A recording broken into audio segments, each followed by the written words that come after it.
आप सभी का फिर से एक बार स्वागत है इस लेक्चर में। तो जैसा कि हम जानते हैं कि हम कवर कर रहे हैं की नेशनल इंस्टीट्यूशंस को। एंड बेसिकली प्रीवियस लेक्चर में हमने स्टार्ट किया था controller and auditor general of India को। हमने डिस्कस किया था कुछ फैक्ट्स एंड फिगर्स के बारे में, और इस लेक्चर में हम कंटिन्यू करने जा रहे हैं सेम टॉपिक को ही, और हम डिस्कस करेंगे बाकी फैक्ट्स एंड फिगर्स के ऊपर भी। राइट। तो मुझे उम्मीद है कि आपने प्रीवियस लेक्चर को अच्छे से रिवाइज कर लिया होगा, जिससे पहले आप इस लेक्चर के लिए आए हैं, क्योंकि मैं आपको कई बार बता चुका हूं कि ये आपके अपने ही बेनिफिट के लिए है।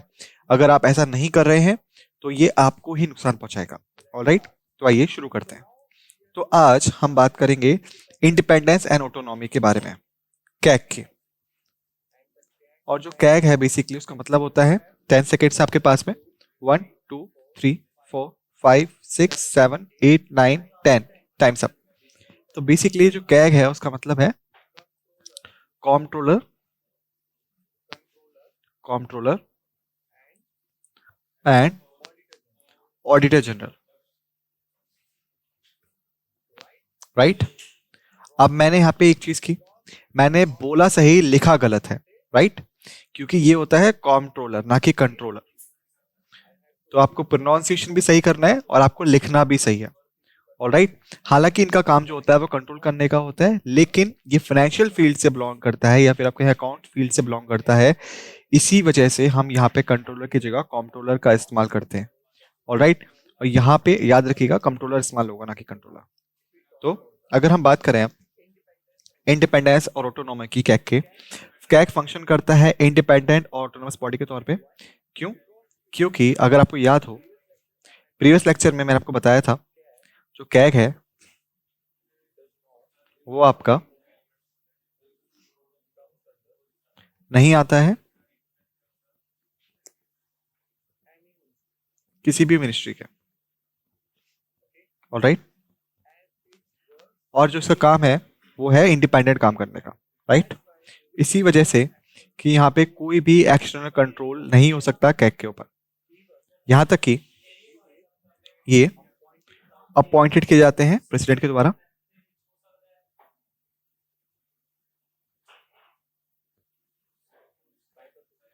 By the president.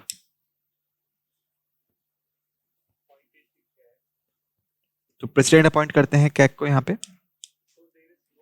तो यहाँ पे कोई भी रूल नहीं है गवर्नमेंट अथॉरिटीज का या गवर्नमेंट बॉडीज का। ऑलराइट। ताकि जो गवर्नमेंट है वो यहाँ पे कोई भी एक्स्ट्रा इंटरफेयर्स नहीं कर सकती।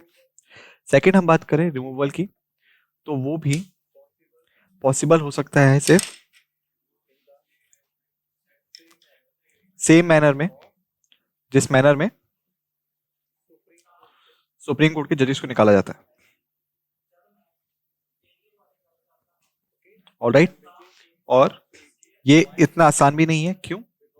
क्योंकि प्रीवियस लेक्चर में मैंने आपको बताया भी था कि यहाँ पे जरूरत होती है स्पेशल मेजोरिटी, जिसका मतलब हुआ कि सिर्फ और सिर्फ 50% वोटिंग ही रिक्वायरमेंट नहीं है कि एटलीस्ट 2/3 मेंबर्स जो हैं जो वहां सिटिंग है वो फेवर में होने चाहिए रिजोल्यूशन के।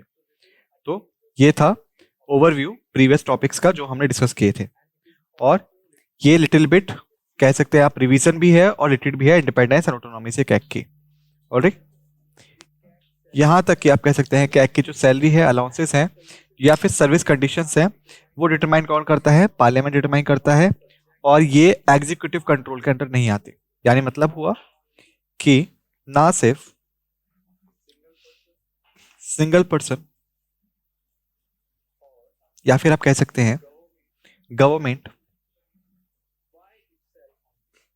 अपने आप बाय इटसेल्फ आप बोल सकते हैं कुड नॉट कंट्रोल कैग की सर्विस कंडीशंस को। ऑलराइट। और इसको कौन कर सकता है? इसको पार्लियामेंट ही कर सकता है। इसका क्या मतलब हुआ कि कोई भी प्रोविजन जो कि रिलेटेड है चेंज के साथ में सर्विस कंडीशंस में कैग की, वो प्रेजेंट होना चाहिए पार्लियामेंट में। उसके बाद ही जो डिस्कशन है वो होगा, वोटिंग जो है वो होगी, और जो चेंज है वो होगा अगर सॉल्यूशन पास होता है तो। और अगर इंस्टॉलेशन फेल होता है तो यहाँ पे कोई भी चीज नहीं हो सकती, उसके बारे में बात कर नहीं सकते। तो इस तरीके से सर्विस कंडीशन जो है वो डिटरमाइन होते हैं। और एक और चीज याद रखिएगा कि अपॉइंटमेंट के बाद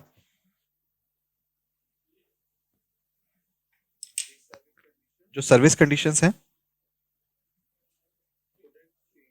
वो चेंज नहीं हो सकती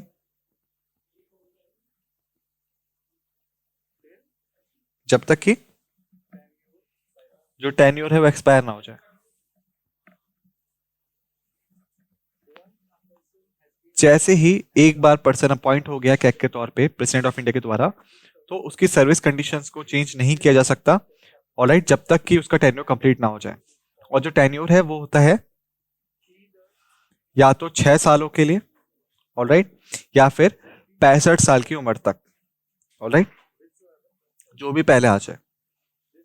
ये था tenure, alright. Completion of tenure के बाद जिनकी सर्विस कंडीशन है वो बदली जा सकती है, उससे पहले नहीं, ऑलराइट। अब हम बात करते हैं फंक्शंस एंड पावर्स के बारे में कैग की। तो ये इंपॉर्टेंट है। प्राइमरी फंक्शन जो है कैब का वो ऑडिट करना है और रिपोर्ट करना है अकाउंट्स को यूनियन गवर्नमेंट के और स्टेट गवर्नमेंट्स के। कैग के जो ऑडिट्स होता है वो इंक्लूड करता है एग्जामिनेशन फाइनेंशियल ट्रांजैक्शंस का, कंप्लाइंस इंश्योर करता है लॉस एंड रेगुलेशंस के साथ में, और असेसमेंट ऑफ फाइनेंशियल मैनेजमेंट या फिर इकोनॉमी का गवर्नमेंट डिपार्टमेंट्स में। कैग सबमिट करता है ऑडिट रिपोर्ट्स को प्रेसिडेंट को और गवर्नर्स को रिस्पेक्टिव स्टेट्स के, जो कि बाद में उसको पेश करते हैं पार्लियामेंट के आगे या स्टेट लेजिस्लेचर के आगे।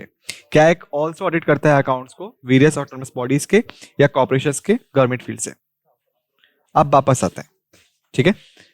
तो बेसिकली यहां पे हमने सबको पढ़ लिया, ओवरव्यू ले लिया, ये अब डेप्थ में नहीं था, अब हम इसको डेप्थ में डिस्कस करेंगे। तो आइए इसको डेप्थ में डिस्कस करते हैं।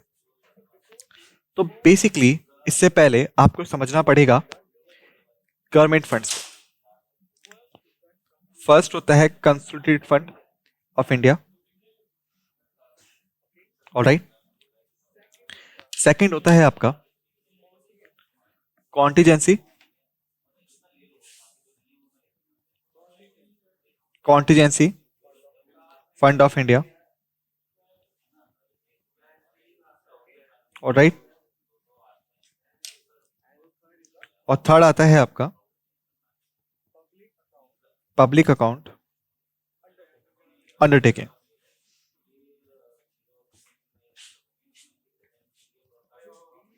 तो ये हैं 3 मेन फंड्स जो कि गवर्नमेंट ऑफ इंडिया हेल्ड करती है,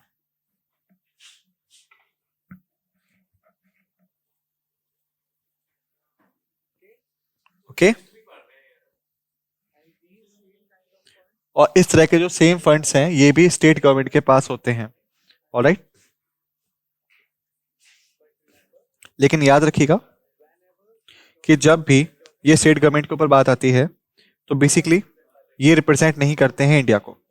यानी अगर हम बात करें उत्तर प्रदेश की, ओके, एग्जाम्पल के तौर पे, तो जो consolidated fund of Uttar Pradesh है वो बेसिकली रिप्रेजेंट कौन करेगा?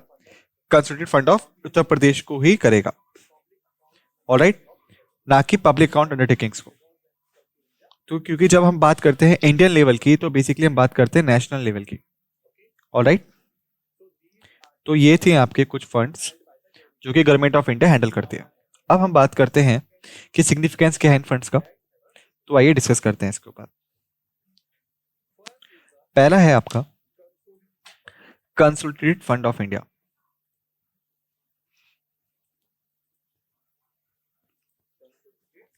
कंसोलिडेटेड फंड ऑफ इंडिया, तो बेसिकली आप कह सकते हैं कि ये होता है आपका मेन बैंक अकाउंट गवर्नमेंट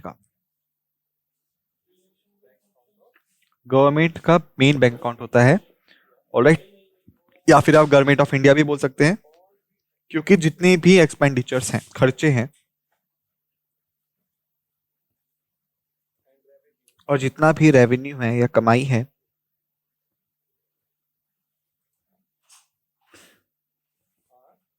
ये सब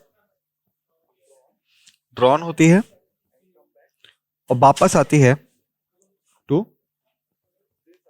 this account, alright.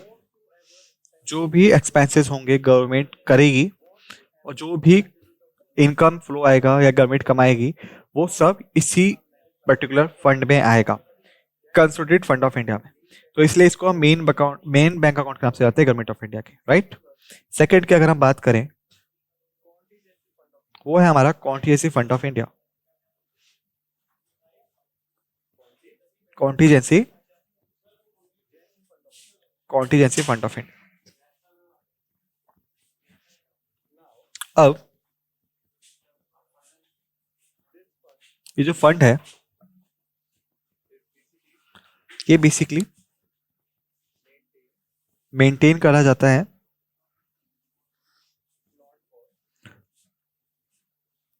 Regular transactions के लिए नहीं,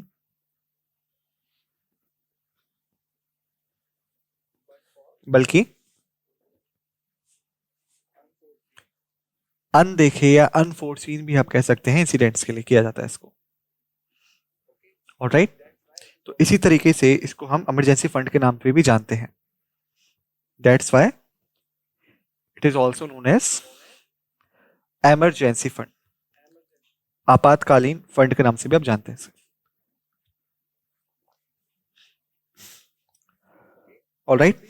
तो बेसिकली जो कॉन्टीजेंसी फंड ऑफ इंडिया है, वो किस तरह का फंड है जो कि मेंटेन किया जाता है सिर्फ और सिर्फ अनफोर्सीन इंसिडेंट्स को मीटअप करने के लिए। जैसे मान लीजिए कि अगर कहीं बाढ़ आ गई, फ्लड आ गया, कहीं पे ज्वालामुखी फट गया, कहीं पे सुनामी आ गई, ओके। तो इस तरह की कंडीशंस में, जो कंडीशंस होते हैं, अनफोर्सीन इंसिडेंट्स होते हैं, तो ऐसे में कंसो जो कॉन्टीजेंसी फंड ऑफ इंडिया है वो काम में आता है। और इसलिए हम फेमसली जानते हैं इसको इमरजेंसी फंड के तौर पे भी, क्योंकि इसको यूज किया जाता है मीटअप करने के लिए इमरजेंसी सिचुएशंस को जो कि अकर्ड होते हैं बिफोर अस। थर्ड पॉइंट है हमारा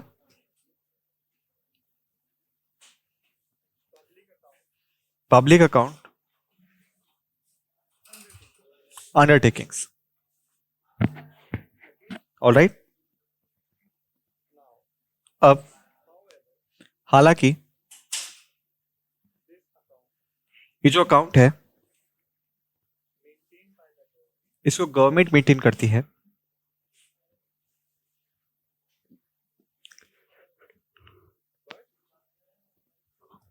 लेकिन जो पैसा है वो बेसिकली बिलोंग करता है to the people of India.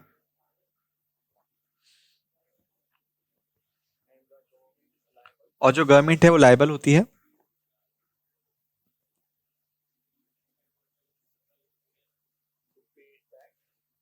वापस करने के लिए इस पैसे को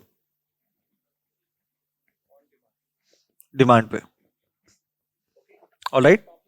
तो जो पब्लिक अकाउंट अंडरटेकिंग्स है, बेसिकली वो उस टाइप के अकाउंट्स हैं जिसमें कि जो पैसा है वो गवर्नमेंट मेंटेन करती है, पीपल ऑफ इंडिया मेंटेन करता है, ऑलराइट। और ये जो पैसा है ये गवर्नमेंट को बिलोंग नहीं करता, बल्कि ये पैसा लौटाना होता है गवर्नमेंट को, पब्लिक को, ऑन डिमांड, ऑलराइट। यानी मान लीजिए कि जैसे कि आप गवर्नमेंट की स्कीम्स में इन्वेस्ट करते हैं या बाकी जगह पे इन्वेस्ट करते हैं, तो ये जो पैसा होता है ये जाता है इन अकाउंट्स। तो इस तरह के जो अकाउंट्स हैं वो मेंटेन होते हैं स्टेट लेवल पे भी, उस स्टेट के लोगों के लिए, ऑलराइट। अब आइए फंक्शंस की बात करते हैं। तो बेसिकली जो पहला फंक्शन है वो ये है ऑडिट करना कंसोलिडेटेड फंड को,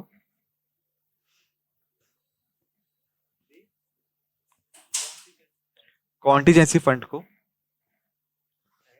और कह सकते हैं हम पब्लिक अकाउंट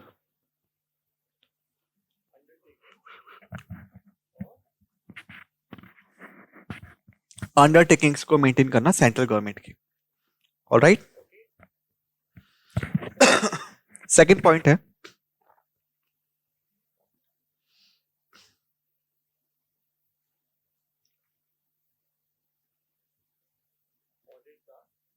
ऑडिट करना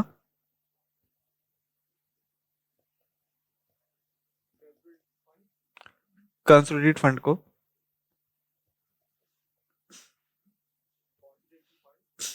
कॉन्टिजेंसी फंड को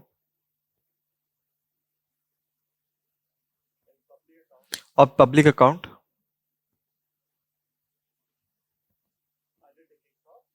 अंडरटेकिंग्स को स्टेट गवर्नमेंट के। ऑलराइट, थर्ड हम बात करेंगे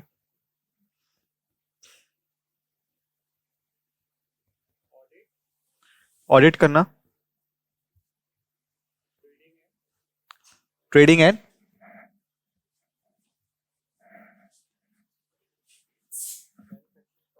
मैन्युफैक्चरिंग अकाउंट्स को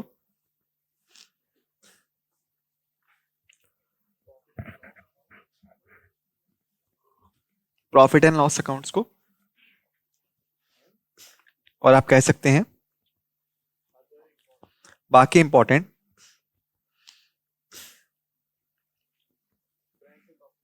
फाइनेंशियल डॉक्यूमेंट्स को।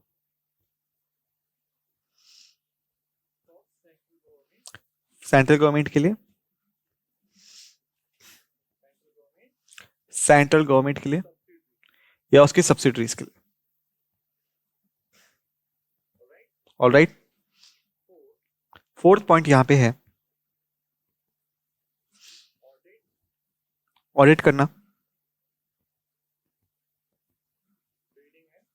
ट्रेडिंग और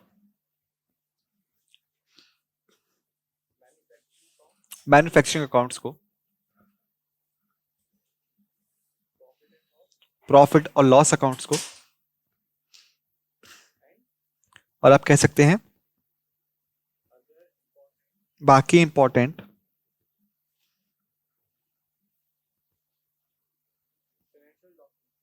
फाइनेंशियल डॉक्यूमेंट्स को।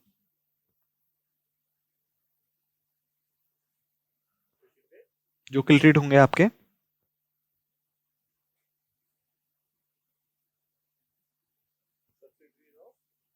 सब्सिडरी से स्टेट गवर्नमेंट्स के। ओके, इसके पश्चात फिफ्थ पॉइंट की अगर हम बात करें वो है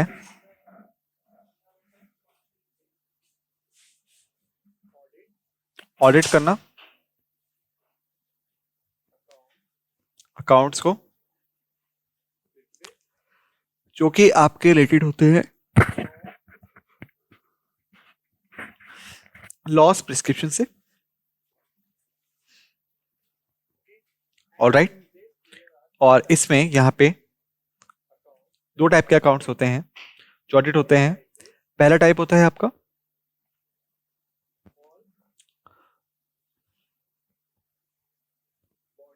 ऑल बॉडीज एंड इंस्टीट्यूशंस, जो कि आते हैं आपके या फिर कह सकते हैं जो कि फाइनेंस्ड होते हैं आपके रेवेन्यू और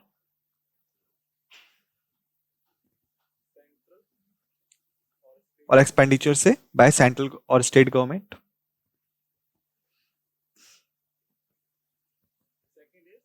सेकंड पॉइंट आता है आपका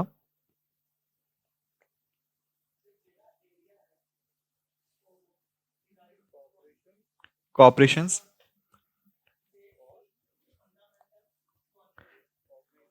ऑर्गेनाइजेशंस के साथ में जो कि ऑडिट करता है required by the law. Alright, तो जितनी भी बॉडीज इंस्टीट्यूशंस हैं जो कि गवर्नमेंट के द्वारा फाइनेंस्ड होती हैं स्टेट और सेंट्रल के द्वारा, चाहे रेवेन्यू से एक्सपेंडिचर से, और अगर कोई भी कॉर्पोरेशन या ऑर्गेनाइजेशन है जिसकी ऑडिट होना जरूरी है ऑलराइट बाय द लॉ, वो सब ऑडिट होते हैं। ऑलराइट, इसके पश्चात हमारे पास आता है आर्टिकल 150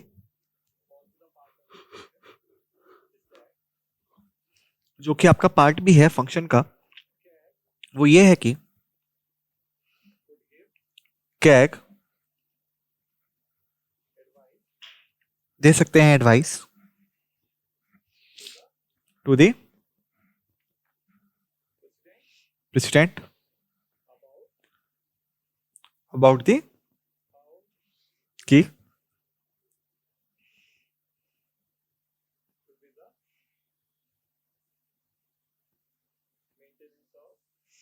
मेंटेनेंस कैसी होनी चाहिए गवर्नमेंट अकाउंट्स की या फिर रिकॉर्ड्स की। ओके। और आप बोल सकते हैं कि किस प्रकार से होना चाहिए अकाउंट्स ऑफ सेंट्रल और स्टेट गवर्नमेंट्स के maintain,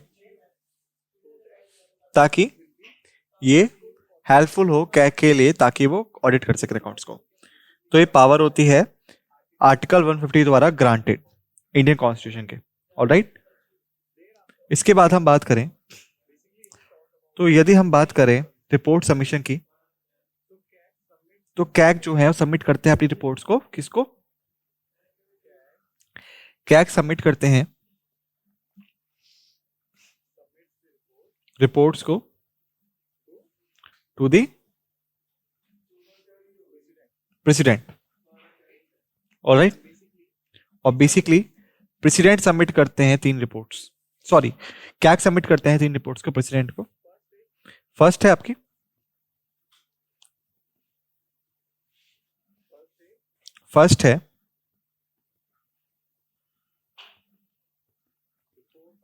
report on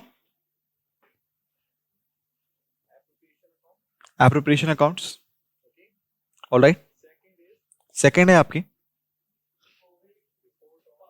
report on finance account. और थर्ड है आपकी रिपोर्ट ऑन पब्लिक अंडरटेकिंग्स।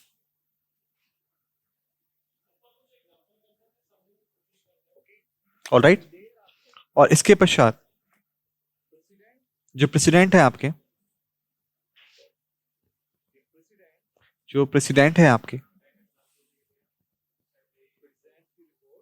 वो प्रेजेंट करते हैं रिपोर्ट्स को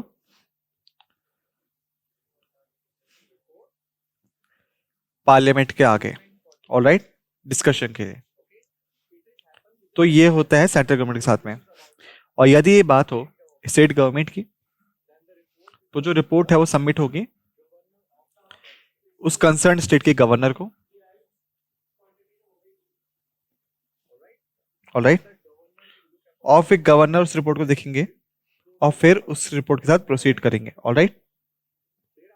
इसके पश्चात जो रोल है फाइनेंशियल अकाउंटेबिलिटी में, अगर हम उसे देखें, कैग प्ले करते हैं क्रूशियल रोल एंश्योर करने में फाइनेंशियल अकाउंटेबिलिटी को और ट्रांसपेरेंसी को गवर्नमेंट फाइनेंशियल ऑपरेशंस में। क्यों? क्योंकि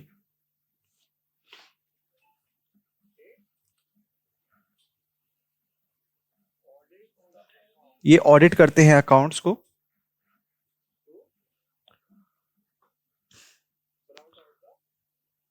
बाहर निकालने के लिए रियल पिक्चर को, और आप कह सकते हैं ऑन ग्राउंड पिक्चर को।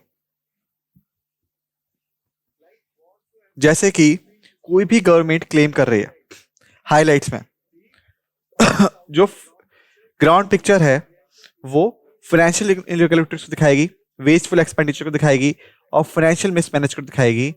ये चीजें बेसिकली हमें शो करती हैं कि फाइनेंशियल डिसिप्लिन कैसा है एडमिनिस्ट्रेशन में। जैसे कि मान लीजिए मैंने आपको बोला था कि गवर्नमेंट ने बोला था कि 100 करोड़ रुपए का एक्सपेंडिचर होगा और 150 करोड़ रुपए का रेवेन्यू होगा। ऑलराइट। तो ये था प्लान एक्सपेंडिचर, और आप कह सकते हैं कि ये थी प्लानिंग जो कि हम करने जा रहे थे। लेकिन जो एक्सपेंडिचर है हमारा वो है 100 करोड़। लेकिन अगर हम सिर्फ 80 करोड़ ही कमा पाए रेवेन्यू के तौर पे, तो कौन रिस्पॉन्सिबल होना चाहिए इसके लिए? अथॉरिटी रिस्पॉन्सिबल होनी चाहिए, ये एंश्योर करने के लिए कि फाइनेंशियल इरेगुलरिटीज को एलिमिनेट किया सके, वेस्टफुल एक्सपेंडिचर को हटाया सके और फाइनेंशियल मिसमैनेजमेंट को खत्म किया जा सके, जिसकी बात हम 20 करोड़ के लॉस को कवर अप कर पाए। और ये जो ग्राउंड पिक्चर है ये कौन लेके आता है इसको सामने? कैग लेके आता है, comptroller and auditor general of India, क्योंकि ये ऑडिट करते हैं कई सारे अकाउंट्स को और फंड्स को स्टेट गवर्नमेंट और सेंट्रल गवर्नमेंट के, उसके बाद ही ये एबल होते हैं ड्रॉ आउट करने के लिए एक्चुअल पिक्चर को और प्रेजेंट करते हैं पीपल के सामने। तो इसीलिए ये बहुत इंपॉर्टेंट हो जाता है फाइनेंशियल स्टेबिलिटी के पॉइंट ऑफ व्यू से भी। अब हम बात करते हैं role in public accounts committees के बारे में। ये बहुत ज़्यादा इंपॉर्टेंट हो जाता है। तो बेसिकली अगर हम बात करें इस चीज की, ऑलराइट, तो यहां पे आता है पार्लियामेंट्री कमेटी का रोल।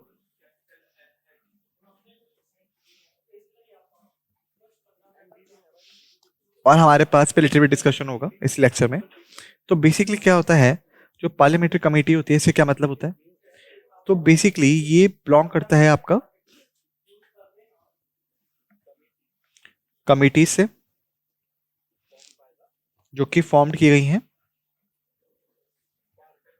पार्लियामेंट के द्वारा। ऑलराइट, तो आप कहेंगे कि क्या पार्लियामेंट कमेटी बनाता है? जी हाँ, पार्लियामेंट कमिटीज बनाता है। और बेसिकली ये होती हैं 4 तरह की, 4 तरह की कमिटीज होती हैं। आइए इनको डिस्कस करते हैं एक के बाद एक। तो पहली होती है हमारी फाइनेंशियल कमेटी। ऑलराइट, सेकंड आती है हमारी स्टैंडिंग कमेटी। थर्ड आती है हमारी एड हॉक कमेटी। और फोर्थ आती है हमारी पब्लिक अकाउंट अंडरटेकिंग्स या पब्लिक अंडरटेकिंग्स के नाम से जानते हैं।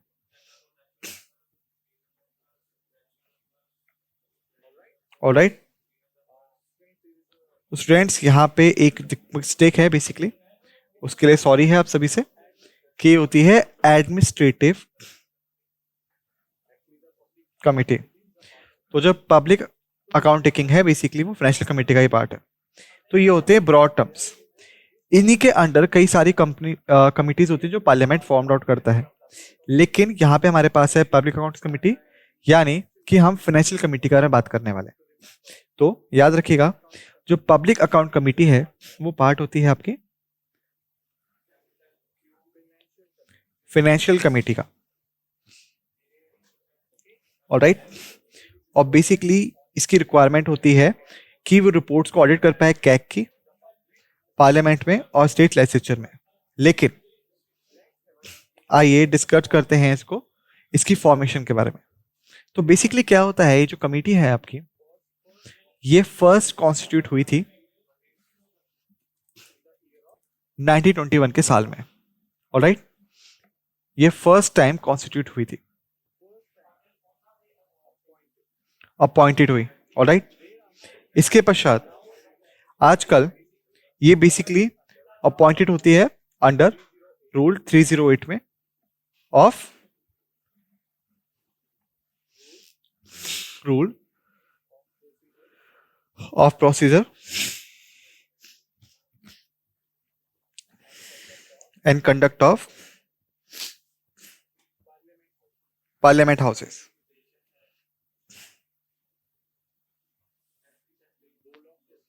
Rule of procedure and conduct of parliament houses. तो बेसिकली पहली बार ये अपॉइंट हुई 1921 में। ऑलराइट, और अब ये अपॉइंट होती है रूल नंबर 308 के अंदर, rule of procedure and conduct of parliament houses के तहत। जो पार्लियामेंट अकाउंट कमिटीज है वो रिस्पॉन्सिबल होती है स्क्रूटनाइज करने के लिए कैग्स की फाइंडिंग्स को एंड होल्ड करता है एग्जीक्यूटिव को accountable for any financial lapses. जैसे कि आप बोल सकते हैं कि मान लीजिए कैग ने ऑडिट किया गवर्नमेंट अकाउंट्स को,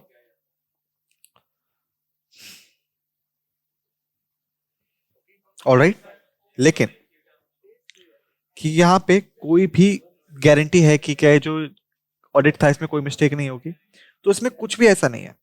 इसीलिए क्या होता है कि जो पीएसीज हैं बेसिकली उन्हें कॉन्स्टिट्यूट किया जाता है ये चेकआउट करने के लिए कि जो कैग ने रिपोर्ट दी है क्या वो बिल्कुल करेक्ट है या नहीं। इसी वजह से ये जो कमेटी है बेसिकली ये अपॉइंट की जाती है अंडर रूल 308 के तहत by the Lok Sabha speaker alright, और ये टोटली कंप्राइज करती है 22 मेंबर्स को। ऑलराइट, और अगर आप इसको ब्रेकआउट करेंगे तो आप पाएंगे जो 15 मेंबर्स हैं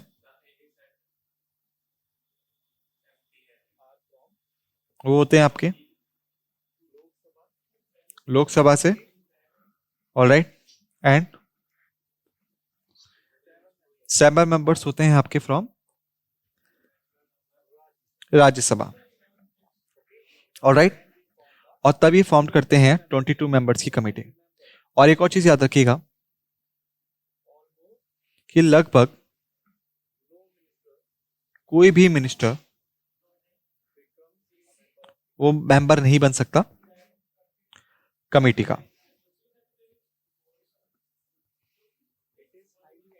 ये हाईली इंश्योर किया जाता है कि कोई भी मिनिस्टर अपॉइंट ना हो जाए कमेटी के मेंबर के तौर पे, क्योंकि अब जो कमेटी है वो चेकआउट करेगी रिपोर्ट्स को कैग की, जो कि होती है about the government expenditure.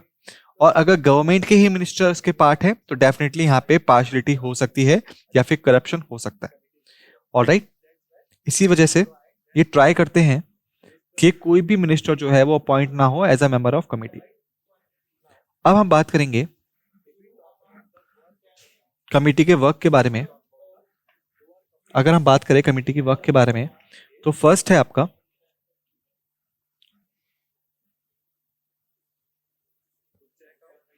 Checkout करने का एप्रोप्रिएशन अकाउंट्स को,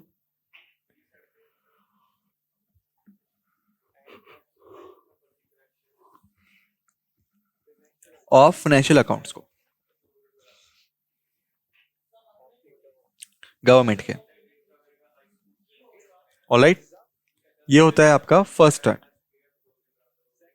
सेकंड की अगर हम बात करें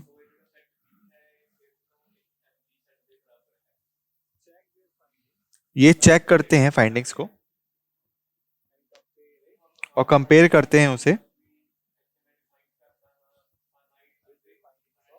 with the findings of CAG. Same thing पे,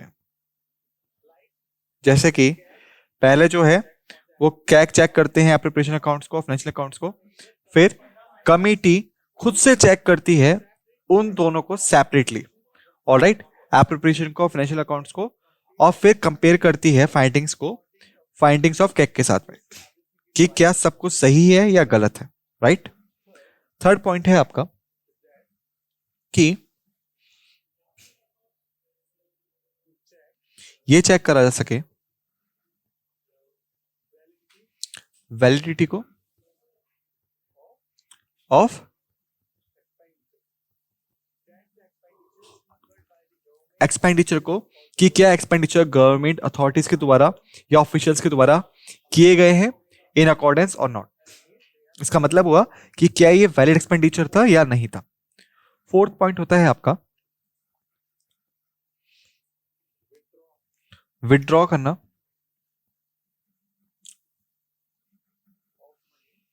पैसे को वो अकॉर्डिंग टू लॉ होना चाहिए। अगर वो नहीं है तो ये चेक किया जाता है कि वो अकॉर्डिंग टू लॉ है या नहीं।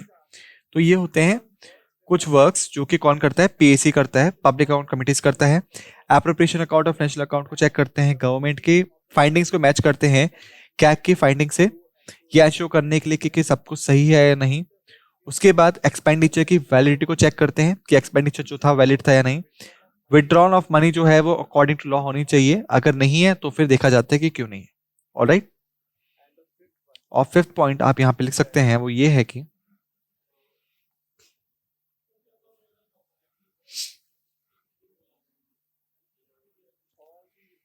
जितनी भी रिपोर्ट्स हैं कैग की, यानी एप्रोप्रिएशन अकाउंट रिपोर्ट हो गई, फाइनेंशियल अकाउंट रिपोर्ट हो गई, पब्लिक अकाउंट रिपोर्ट्स हो गई, वो सभी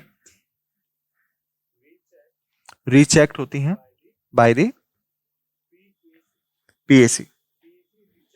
पी चेक, सॉरी, पीसी इन सभी रिपोर्ट्स को रीचेक करती है। और एक और पॉइंट याद रखिएगा कि दे आर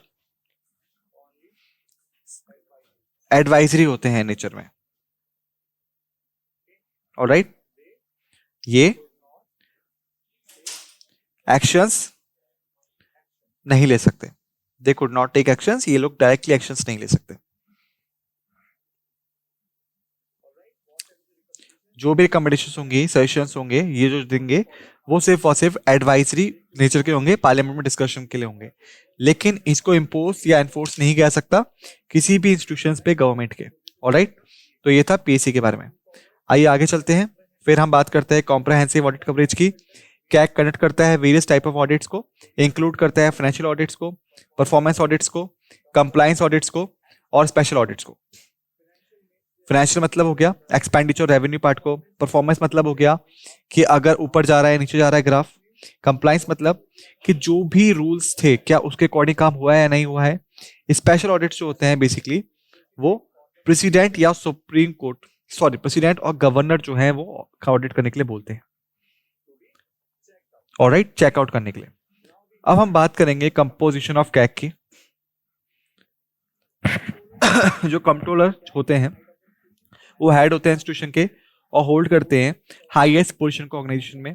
इन्हें अपॉइंट करते हैं प्रेसिडेंट ऑफ इंडिया, या तो 6 सालों के लिए या फिर 65 साल की उम्र तक के लिए, जो भी पहले आ जाए। कैग जो है उन्हें रिमूव कर सकता है ऑफिस से सिर्फ और सिर्फ प्रोसेस ऑफ इम्पीचमेंट के द्वारा, जो कि होती है रिमूवल ऑफ जजेस के तौर पे सिमिलर। फिर हम बात करेंगे deputy controller and auditor general की। डेप्यूटी कैग भी कहते हैं उन्हें। ये वो सेकंड हाईएस्ट रैंकिंग ऑफिसर होते हैं कैग के ऑफिस में, अपॉइंटेड होते हैं प्रेसिडेंट ऑफ इंडिया के द्वारा, असिस्ट करते हैं कैग को परफॉर्मेंस में ड्यूटीज की। फिर हम बात करेंगे अदर ऑफिसर्स एंड स्टाफ्स की। ये कंप्राइज करता है सेवरल अदर ऑफिसर्स को और स्टाफ को, रिस्पॉन्सिबल होते हैं कंडक्ट करने के लिए ऑडिट्स को और सपोर्ट करने के लिए कैग को इन परफॉर्मेंस ऑफ इट्स फंक्शन। ये ऑफिसर स्टाफ जो होते हैं कई सारे डिसिप्लिन से आते हैं, इंक्लूडिंग फाइनेंस, अकाउंटिंग, ऑडिटिंग और एडमिनिस्ट्रेटिव सर्विसेज के द्वारा, ताकि कॉम्प्रहेंसिव अच्छे से आवर्स मिल सके। स्पेशल ऑडिट टीम्स की हम बात करें, कैग कंस्टिट्यूट करता है स्पेशल ऑडिट टीम्स को रिक्वायरमेंट के तौर पे, जो कंडक्ट करते हैं स्पेसिफिक ऑडिट्स और इन्वेस्टिगेशन कॉम्प्लेक्स और हाई प्रोफाइल केसेस में। एडमिनिस्ट्रेटिव इंडिपेंडेंस की हम बात करें तो हम पहले ही डिस्कस कर चुके हैं, राइट। और ये जो स्पेशल ऑडिट टीम्स हैं बेसिकली ये उन्हें कौन देता है, प्रेसिडेंट देते हैं और गवर्नर देते हैं, या फिर हम बोले पार्लियामेंट स्पेसिफाई करते हैं, ऑलराइट। एडमिनिस्ट्रेटिव इंडिपेंडेंस पहले ही हम लोग से बात कर चुके हैं, कैग और डेप्यूटी कैग जो है वो इंडिपेंडेंटली एंड ऑटोनोमसली फंक्शन करते हैं, राइट। इसका मतलब हुआ कि जो डेप्यूटी कैग है और जो कैग है यहाँ पे वो इंडिपेंडेंटली काम करेंगे, किसी के अंडर नहीं करेंगे। तो बेसिकली ये था कैग के बारे में, हमने फिनिश कर लिया है कैग को, और हमने थ्योरी पार्ट जो था की नेशनल इंस्टीट्यूशंस की उसको भी फिनिश कर लिया है। नेक्स्ट लेक्चर में हम स्टार्ट करेंगे एग्जाम्पल सॉल्यूशन के साथ में की नेशनल इंस्टीट्यूशंस के, तब ताकि हम इसको प्रैक्टिस कर सकें जो भी हमने पढ़ा है यहाँ पे। इस नोट के साथ हम इस लेक्चर को समाप्त करते हैं। आप सबके धन्यवाद।